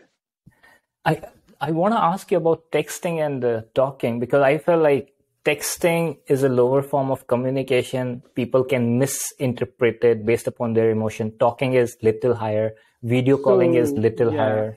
So I'll give you my 2 bits in why in terms of texting and talking.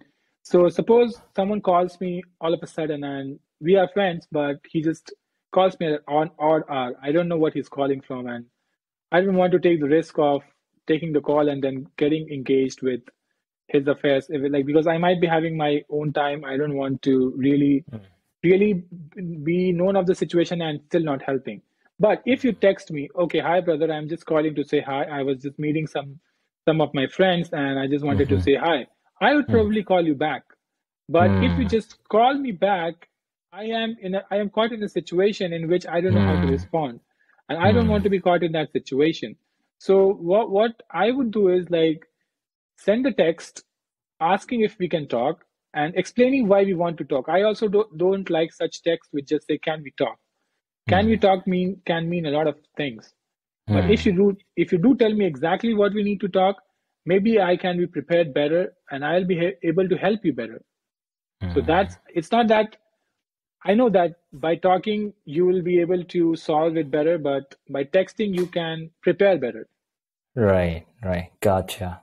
The first step, rather than talking, texting is better. Yes, I Eventually, think, you would talk, but just the first way is you prefer yes. that. And And that again, let makes me sense. bring that diplomacy into play, Mohit. You're right once you're Uh-huh. saying that talking is better than texting and video calling is better than calling. But like you yourself mentioned, it's a gradient. It's step by step. You don't jump the gun.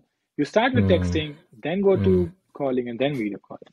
mm. Is it same in diplomacy as well? They try to, or maybe it Yeah, depends it upon so sensitivity. we have already set protocols Mm, in diplomacy. Of course, if there are two friendly nations, there are already established channels of communication. Like there's a protocol department actually. I forgot to mention the kind of jobs that we do at the embassy. There's a protocol department, like how is the minister received? How does, like, if two ministers are meeting, we will send, like, see, our commerce and industry minister was here. He was carrying gift and he had to give it to his counterpart. So this gift will be given to his office, which will carry them. So there's a lot of protocol involved. mm. So that's also part of diplomacy. So we never violate the protocol. Got it. Got it. A lot of psychology is involved there as well. So let's jump into some hypothetical questions, where we might not get these situation in life, but just want to hear what would you do if you have a day of no commitment, no responsibility. How would you live that day? Oh, I would probably try to sleep more. I think I haven't slept more than 6 hours in a long, long time because, like, after having a kid, I have to get up to get him to ready for school. Hmm. Before that, I always wanted to study more. If I don't have any responsibility, I want to do things that I generally cut upon. Like, I'd watch more TV, I would go and play outdoors, I'd talk to more friends, I'd watch more news because since just have 24 hours, you just cut Hmm. down on many things. So if Yeah. I don't have any commitments, let's do what's been due for some time. Mm, gotcha. And what if you have a travel machine, time travel machine? Oh, Would you like to wow. go to future or past? I would like to go to the past because I think everybody would like to go to the past because they think that they have done something that they could have done better in the past. As in Uh, not just your past. It's like oh, 50, 100 years past or 100 years in oh, future. wow. Oh, wow. But then I would definitely like to go in the future and see how our relationships are with different countries. Whether it's a wise decision to invest in relationship with this country or that country, if there are going to be any wars that we should be well prepared of, and rope up our defense infrastructure. So definitely futures. Yeah, what's happened has already happened. Because you Yeah. said I can only go in the past and Yeah. not change the past. So Hmm. what's the use of going in the past? Benefit And of, yeah. yeah, the benefit Yeah. is going in the future then. Yeah, that's the analytical mind right there. Very good. And if you could be invisible for a day, what would you do? Oh wow. I would spy in on so many countries. Yeah. Invisible is, yeah. But invisible only, right? Yeah. I'd go to secret meetings and Yeah, try to get best for my country. Be best a patriot. information. Yeah, absolutely. Now let's talk about some of the personality question. Do you have a favorite number? Favorite number? One. I want to be one, but I'm never one. So, Is it more important to do what you love or love what you are doing? oh wow. I think I'll go with the second one. It's more philosophical. Love Love what what you're you do. doing. Yeah. And what would you, now the other question I have is what's the first thing you notice when you meet a person, but we don't want to hear that because you're a diplomat. So just notice what you notice, analyze it. We don't want to hear that from you. Good. Now some deep questions. What's the best advice you have received? Hmm. So I think this advice came from one of my relatives, I think Mataji. He told me Hmm. one day, like, about doing things. I think he was. I was just at his place, and he told me I was just eating something. I left my plate right in front of me, and my mother or someone took it to the sink. And then he told me, "Why do you think that you let that plate be taken from here to the sink by your mother and not by you? Why don't you see it as a competition to do like do learn everything how to do it? Like you should know to do everything. You may not be doing it, but you should know to do everything." And that has helped me a lot, because even in this service, after you become an officer, you have a lot of help. And suppose you have to prepare a report, and suppose you have to make envelope or something, anything you have to do. But if you do not know how to do it from scratch, you will never be able to find faults with it and make it better. So I always try to make it a point to know everything about doing everything, so that I can exactly tell, even though I might not be doing it, like I am not responsible for doing it, but I want to know it, so that if need be, I'm in that situation, I can pull that off. So that was the best advice ever, to be inquisitive and know things, even though if those do not concern you in exactly like one by one. Beautiful. Learn everything so that you're prepared for when it's needed to be Because you done. never know in what You never situation know. you will be required to do that. Yeah, one quote that comes to my mind is, it's related to people carry knife with them for protection. So the quote is, you don't need a knife until you need a knife. So Exactly. when you need it, you better have it with you. Yes. And the last question, which is a general, suggestion, advice from you to everyone. If you have to send one message to people, what would you say? Yeah, there are so many advices I have, but I have to narrow it down to one. So it's a very, you know, people used to call it YOLO. You only live once. So that's a very deep message right there, because someday you are more committed to do something than another, and then you think, I'll do it tomorrow. I'll do it maybe day after tomorrow. But you should realize that you only have certain time. This, like, suppose you are 30 years old and you have a kid and you have to go to work, but you also love to play tennis. So you should not think that, okay, I'll play tennis once my kid maybe starts going to school. Because you have to play tennis once you are 30, 31, because you will never be 30 and 31 again. You only live once, and all the things that you need to do, you have to do it now. Don't cut down on anything and put them for the future. You never know how long you're going to live. You never know the things that you should never regret in the future, that I could have done that in the past and I did not. Rather, are on the other side and say, oh, I did more than I should have done. That's still okay. So do everything you want to do now. With the mantra of YOLO. I love YOLO. that mantra, YOLO. You only live once. YOLO is so cool, man. Yeah, it is. Yeah.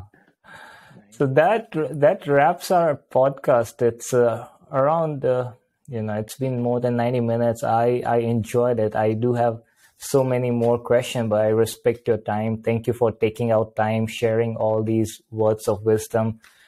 People who want to pursue and who are preparing would learn a lot. So on behalf of them, I want to thank you, and I want to thank you personally from my side for being here and doing the work for our country. And I wish you good luck for your future. Thank you, Mohit. Thank you for taking out time and engaging me. Thank you. Take care. Bye.